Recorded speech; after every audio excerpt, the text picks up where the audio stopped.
Thiruvananthapuram mayor ആദ്യ പരാതി വാങ്ങിച്ചു കഴിഞ്ഞു കേട്ടോ. ആ പരാതിയിൽ ഒരു കൗതുകമുണ്ട്. മുൻ മേയർ ആര്യ രാജേന്ദ്രനെതിരെയാണ് പരാതി. കഴിഞ്ഞ 5 വർഷം ഉയർന്നു വന്ന അഴിമതികളിൽ അന്വേഷണം വേണമെന്നാണ് ആവശ്യം. പരാതി നൽകിയത് ആരാണെന്നറിയോ? കോൺഗ്രസിന്റെ മുൻ കൗൺസിലർ ശ്രീകാര്യം ശ്രീകുമാർ. പുതിയ മേയർ ചാർജ് എടുത്ത് നിമിഷങ്ങൾക്കുള്ളിൽ തന്നെ ഞാൻ പരാതി കൊടുക്കുകയാണ്. അങ്ങനെ കൊടുക്കാൻ തന്നെ കാര്യം അത്ര പ്രാധാന്യമുള്ളൊരു പരാതിയാണ് ഞാൻ കൊടുത്തത്. കാരണം ഇവിടെ നടന്ന പിൻവാതിൽ നിയമനങ്ങളെക്കുറിച്ച് പാർട്ടി സെക്രട്ടറിയിൽ നിന്ന് ഉദ്യോഗാർത്ഥികൾ ലിസ്റ്റ് തരണമെന്ന് ആവശ്യപ്പെടുക. അന്ന് ആ സംഭവത്തിലും ആദ്യം പരാതി വിജിലൻസിന് കൊടുക്കുകയും പിന്നീട് കോടതിയെ സമീപിക്കുകയോ ചെയ്തത് ഞാനാണ്. അതുപോലെ തന്നെ SC/ST വിഭാഗത്തിൻ്റെ ഫണ്ട് തട്ടിപ്പുമായി ബന്ധപ്പെട്ട് അതിലും ഞാൻ നിരവധി പരാതി കൊടുത്തിട്ടുണ്ട്, SC/ST കമ്മീഷൻ ഉൾപ്പെടെ. പക്ഷേ ഒന്നിനും തന്നെ ഒരു നടപടിയും ഉണ്ടാകുന്നില്ല.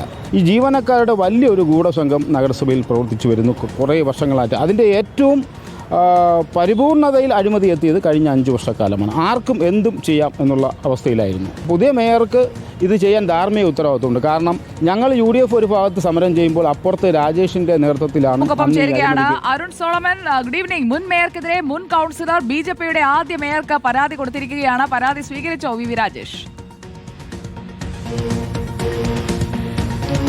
Sujaya, good evening. ഏറെ കൗതുകം നിറഞ്ഞ ഒരു വാർത്തയാണെങ്കിൽ പോലും അതിലുപരി വലിയൊരു അഴിമതി കേസുമായി ബന്ധപ്പെട്ടാണ് ഇപ്പോൾ മുൻ കൗൺസിലർ കൂടിയായിട്ടുള്ള ശ്രീകാര്യം ശ്രീകുമാർ ഇപ്പോൾ പരാതി നിയുക്ത മേയർ കൂടിയായിട്ടുള്ള VV രാജേഷിന് നൽകിയിരിക്കുന്നത്. പരാതി ഇതിനോടകം തന്നെ സ്വീകരിച്ചിട്ടുണ്ട്.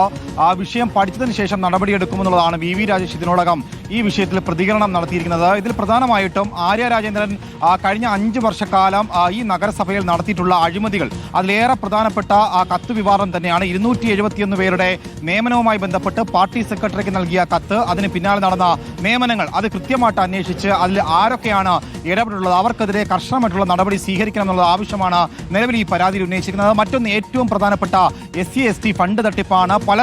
അർഹരായ പലർക്കും ആ തുക കിട്ടിയിട്ടില്ല. ആ തുക ആർക്കാണോ കിട്ടേണ്ടത് അവരുടെ പട്ടിക പ്രസിദ്ധീകരിച്ച് ആ തുക അർഹരായ ജനതകൾക്ക് നൽകണം. മറ്റൊന്ന്, ഇതിൽ ഇടപെട്ടുള്ള ജീവനക്കാർ ഒരു വലിയ സംഘം ഈ കോർപ്പറേഷനുള്ളിൽ തന്നെയുണ്ട്. ആ ജീവനക്കാരെ കണ്ടെത്തി അവർക്ക് ശിക്ഷാ നടപടി നൽകണം എന്നുള്ളതാണ്. ഇല്ലാത്ത വാഹനങ്ങളുടെ പേരിൽ ഇൻഷുറൻസും മെയിൻ്റനൻസും നൽകി കോടികളുടെ തട്ടിപ്പാണ് ഈ നഗരസഭ പരാതിയാണ് വന്നിരിക്കുന്നത്. ഈ പരാതിയിന്മേലുള്ള തുടർ നടപടി എന്തറിയാൻ നമുക്ക് കാത്തിരിക്കാം.